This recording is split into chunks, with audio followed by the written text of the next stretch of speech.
experience was horrible. Like, hello my beautiful people, welcome back to my channel. My name is Anil Lopez and this is my official first video on my new YouTube channel, and the title says it itself. I have PCOS. So in this video I'm gonna take you guys into my past, you know. For me, I'm gonna explain my experience, you know, for you guys to get a better understanding. Yeah, basically my journey. So I don't want it to be a long video. I don't want to, you know, overshare information with you guys. So I might split the video, you know, in two parts. But I'm just gonna see how long it is, and based off of that, I will make my decision. Obviously, it's a long story because we're going all the way back to my first period. So I will be looking at my notepad, and so if you see me look that way, don't judge me, okay? I'm human too. I don't know everything on top of my head, okay? So yeah, let's just get into the video.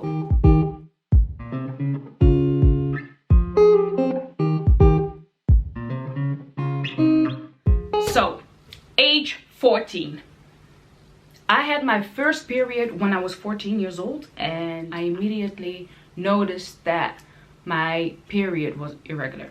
So at the age of 15, I started bleeding for weeks and I was feeling very weak. I told my parents, but you know, them African black parents, my dad was like, you know, you're going to school, because I had to walk 700 miles with no shoes, no clothes, no jacket, water on my head on a random school morning, because this little girl was obedient, of course, and I was getting my ass up every single day to go to school. And one morning when I was getting ready, I was in a shower and I collapsed. My mother saw it, and yeah, she immediately, like, you know, mother instinct, yeah, she got me out of the shower. I think she slapped me. That little hoe.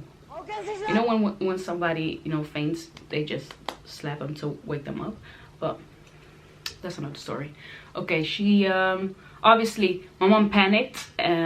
She took me to the doctors, and they did a few blood tests there, and I think it was the same day, like a few hours later, the doctor called my mom and was like, yeah, I needed to be hospitalized immediately for a blood transfusion because I had lost too many blood, and my hemoglobin was 3.0, and when your hemoglobin is 2.0, that means that, yeah, your organs are shutting down. So I was close to death. That's what the doctors told my mom.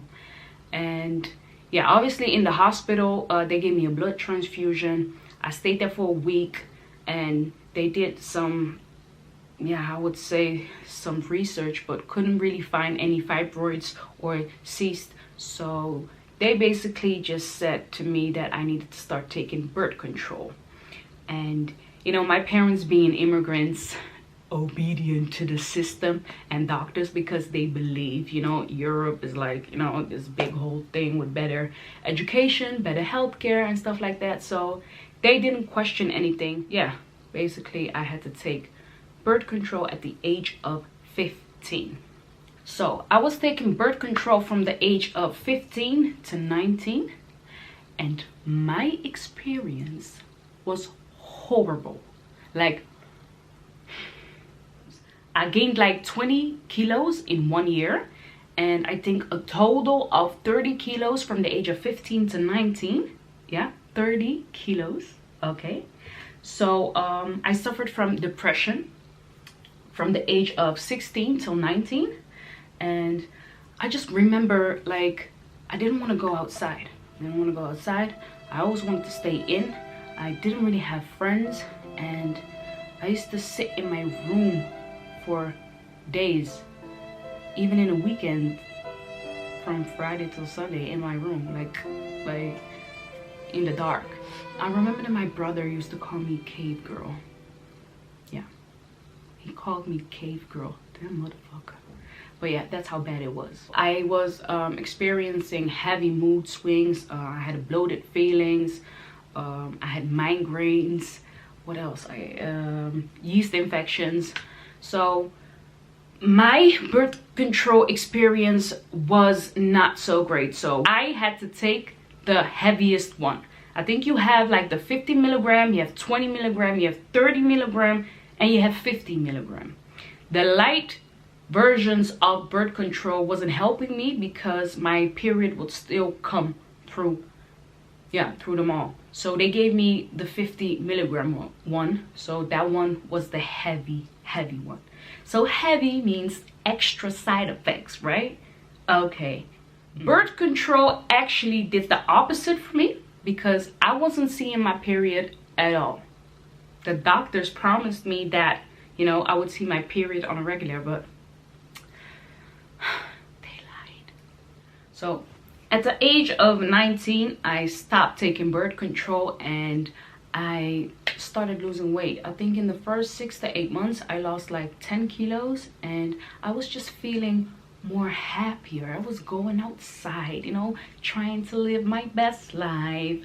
I had my driver's license. My dad bought me a car, so I was just, you know, rolling around, going out, meeting new people, new friends, because, you know, I deserved a great life. You know, I deserved that. You know what Mama Dee said?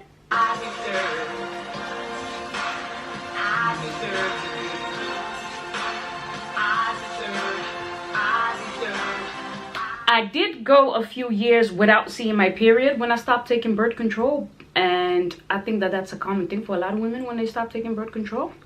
So when I was around 22, my period, you know, used to come irregular again, and when it came, it didn't go away. I think I was around 23 to 24 when I was I had to go to the hospital again, and this time they gave me an iron infusion. That's like an iron shot, and yeah, that was obviously due to heavy bleeding and yeah, just my iron being low. So after that, I had to go to the doctors again, obviously, because obviously I cannot go to the hospital every other month to get an iron infusion. So basically they recommended me to put the implant, and I don't know if you guys know the implant. The implant is like this stick. It's like this small, and they just place it in your arm. I think I still have a scar. So they placed this implant in my arm and I took it out in 6 months. Why? The side effects of hormones are not good for me, okay? I gained weight. How much? I gained 10 kilos in 6 months again. 10 in 6 months. So I took that shit out. I was like, oh hell no, I'm not doing this shit again. Like, I was just living my best life. I don't need all this depression ass shit again. Nope, I wasn't having it. So I took the implant out and I tried some hormone band-aids that you had to put on your arm or on your back. No, it didn't help me either. No. Fast forward, I was still dealing with irregular periods, and obviously when my period comes, it doesn't go away. Yeah, I could go like 8 weeks with heavy bleeding, feeling depressive, having mood swings. Just, it was a lot to deal with. Fast forward, so then in 2017 I started my fitness life. I started doing heavy weightlifting. I was doing intermittent fasting, and they introduced me to hormone cures, and these were like high hormones that would help me clean my uterus every 2 to 3 months. And as y'all know, when my period came, it had no intention of ending. So I had to take these cure, or else I could bled to death. Yeah, that's basically it. And because I was doing like, you know, the fitness life, I was feeling a little bit better because I was managing my weight. I was feeling a little bit stronger, and yeah, basically 2018 and 19 were like the same thing. As soon as my period came and it had no intention of ending, I would take the hormone cures. But the thing is with the hormone cures is that the side effects are still bad. So the hormone cures gave me the same side effects as birth control or any other hormone medicine. At that moment, I realized that hormones were just not for me. I didn't respond well to hormones. My body wasn't responding well to hormones. And I've had that ever since I was 15. So I was like, I know. You ain't taking this shit ever again. Like, hell to the no, to the no, no, no hormones for you anymore. We gonna find you a cure. I don't know what's gonna be, but we gonna find you a cure. But you're not doing no hormones no more. So I made a promise to myself in 2019, and that was to not ever take hormones again.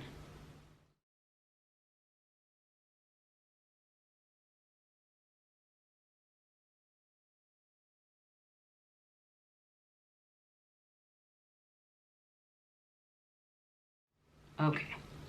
So if you're taking birth control, I need you to stop it. I need you to stop taking it right now. Okay, so what didn't work for me might work for you. I'm not judging you if you're taking it. Oh, what the hell? I'm judging you. Sorry.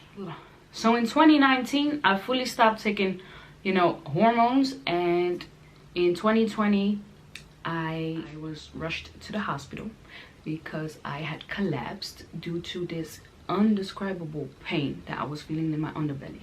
And I was on my period for a couple of days, and I was just experiencing this pain, and the pain was so bad that I collapsed at home. And my brother and his friend, they took me to the hospital, and the doctors there basically told me that I had this period pain attack, and they sent me right home.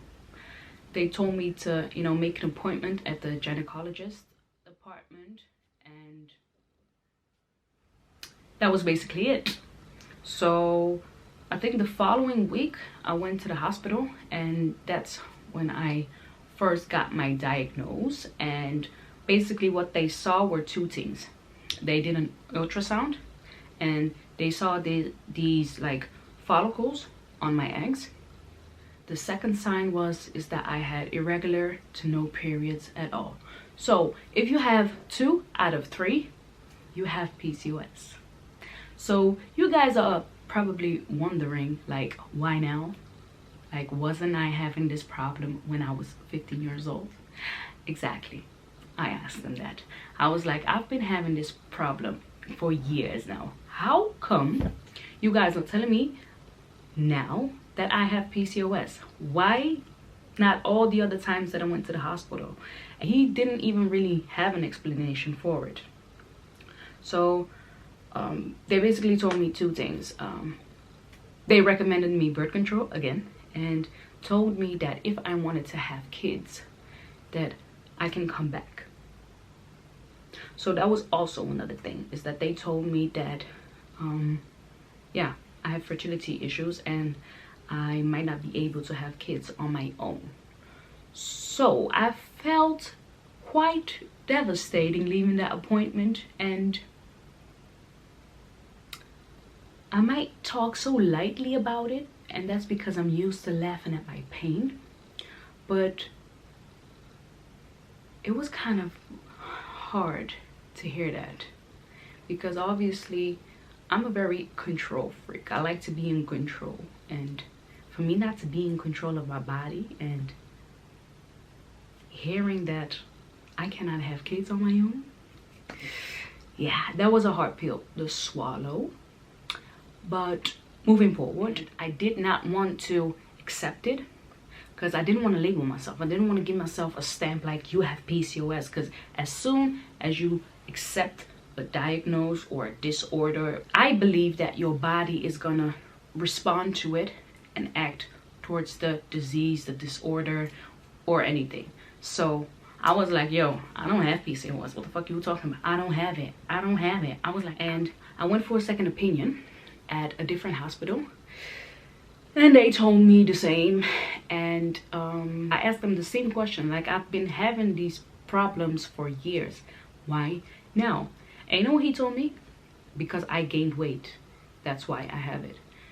And I looked him in the face and I was like, you do understand that this problem made me gain weight, right? I did not have any weight issues until this problem came. So what are you talking about? But you know, male doctors and with female problems, I don't really think they go together. So I went for a second opinion and they basically told me the same thing. So fast forward, in 2021, I wasn't accepting it. I did not want to accept this. So here in Holland, when you know you've run out of options in the hospital, you're basically screwed. You have to go pay and yeah, go overseas for some private clinics or, you know, extra medical help. And I decided to reach out to Dr. Mafuz in London, and I made an appointment with him and I went down there. So Dr. Mafuz basically told me the same thing. He said I have PCOS, you know, obviously 2 out of 3 signs, and he gave me 2 options. One is to take metformin and 2 was surgery. So the metformin is like, it's a diabetes medication, and that helps you decrease your insulin level. And your insulin level is like a high problem for women with PCOS. So the second option was surgery, and he basically told me that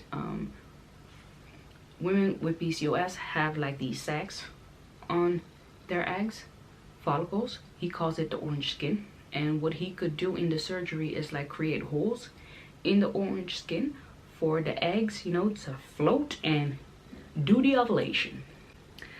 Obviously I'm not gonna do any surgery because I don't want to, you know, I don't want to do that. No, I don't want to do surgery, no. So I took the metformin and I tried it, and I will be uploading a video of my experience. So hit that notification button, subscribe to my channel, to be continued. So we're finally at the part where I will be explaining what PCOS is. Okay, what is PCOS? Yeah, Polycystic Ovary Syndrome. So PCOS is a condition that affects how the woman's ovaries work. You have like 3 signs. The first one is that women with PCOS, we don't release eggs.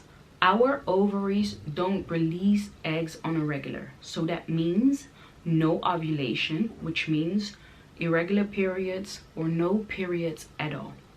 The second sign is our ovaries produce more male hormones than female hormones. So that's why it's a hormone disorder, because your hormones are out of balance. So a lot of women with PCOS have hair loss, excessive hair growth, they have acne, and you know, just to name a few things. Like that's the second sign.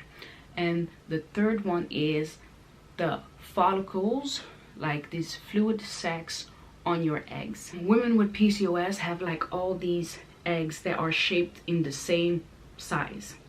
Normal women that have, you know, regular periods, their eggs are not the same size. So you have smaller eggs, bigger eggs, and the small one usually swims, and I don't know if it swims, but it makes the ovulation.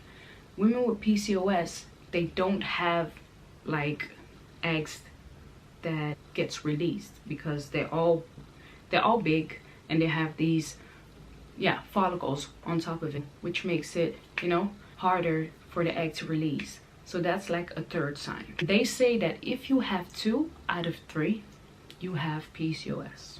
The symptoms: so you have irregular to no periods at all, fertility issues, mood swings, acne, hair loss, excessive hair growth, usually on your face, your back, or your butt. You have weight gain, trouble losing weight, and fatigue. Now, my symptoms. So my symptoms, I have fertility issues. I have mood swings. I already told you guys I suffered from a depression when I was 16 to 19, and in the middle of, you know, throughout the years, I was feeling down and, you know, having anxiety and stuff like that. I have fatigue too, and this symptom gets worse because I obviously suffer from this heavy bleeding, which causes a lot of low iron. And low iron means that you're tired all the time. So besides that, PCOS already gives you this tiredness feeling. My symptom gets worse because of my low iron. This is a symptom that gets worse when I'm anemic or my iron is low. Another symptom is hair loss, which also gets worse because I'm anemic. And yeah, I basically had to chop off all my hair because I was experiencing a lot of hair breakage. But that's another story. PCOS gives me irregular periods, and then I have the second problem, and that's when I start to bleed, it doesn't stop. Lucky me, right? I know. There was even a time that I wasn't seeing my period at all. And to add to that, my doctor added some concerns to it, because he was like, yeah, a lot of women think it's okay when they don't see a period. He told me that if you don't see your periods 4 times a year, your ovaries start to make cancer cells. And that really shocked me. He was like, he had 2 patients and they were my age. They were ignoring the signs. They didn't have any, periods. They both had PCOS and wasn't seeing their period at all. And they just thought that that was fine. It went on for years. So they didn't see their period for years. And they were, I think 36 and 37 when they came to the doctor with a child wish. And they both had cancer, ovary cancer. You know what happens when you have cancer in your ovaries? The first thing that they want to do is remove your ovaries. But these women both had child wishes. So that's what made it a tricky situation for the doctors, of course. So he basically really told me like to, not be content. I need to see my period 4 times a year, or else your uterus is gonna make cancer cells. So that was something that I didn't know, and I think a lot of women don't know. So if you're going years without seeing your period or taking birth control just to not see your period, it's not good for you at all. In the long term, it can cause you a lot of problems. So you better watch out, girl. I'm telling you. So what is the cause of PCOS? What causes PCOS? The exact cause of PCOS is unknown, but they say that it usually runs into the family. And my mom has fibroids, and she had to do multiple ultrasounds which showed that she had fibroids. And she underwent surgery a couple of times to remove them, but they kept growing back. So she decided to remove her ovaries when she was 40. And they also told her that she couldn't have kids. But basically she was blessed with 3 beautiful children, with me as the most prettiest one, The first one's always the best, They also say that stress can cause PCOS, but stress can cause everything. Stress can cause me to have a heart attack and die right now. And they say weight gain, of course. Doctors say that weight gain causes PCOS, which I don't agree with. And I've read that a lot of women don't agree with that too, because PCOS is one of the main reasons that you gain weight. PCOS makes sure that you have trouble losing weight. I also see that a lot of women are really skinny that have PCOS. So I do not agree with that. And I think that doctors sometimes just talk shit, man. I'm sorry. Moving forward. Is there a cure? Is there a cure for PCOS? No. There is no cure for PCOS. I know. So the doctors say that PCOS is not curable per se. They give you like 2 options. That's to take birth control or any hormone pills, or come back when you want to have a kid. So I believe it is reversible, and I've read that a lot of women did cure their PCOS with holistic practices and are now living a symptom-free life. And that's what I want too, because I want to cure my PCOS with holistic practices too, because I already told you hormones are not an option for me too. So what I'm gonna do is I will be doing some of these holistic practices and reviewing them for you and me, of course. and see, you know, what works and what doesn't, which one is good, which isn't, and together we can fight this out. We can fight this thing. You got me, I got you. Mi casa, su casa.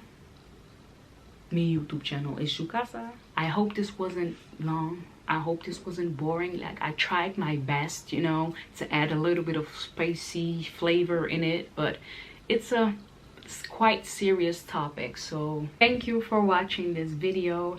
I hope you guys enjoyed it. I hope that you guys learned a little bit from it. Comment down below, you know, what your experience is, which side effects you have, which symptoms you have. I'm just curious to know how other people experience it, and I just hope to see you guys in my next video. Don't forget to subscribe, hit that notification button, and see you next time.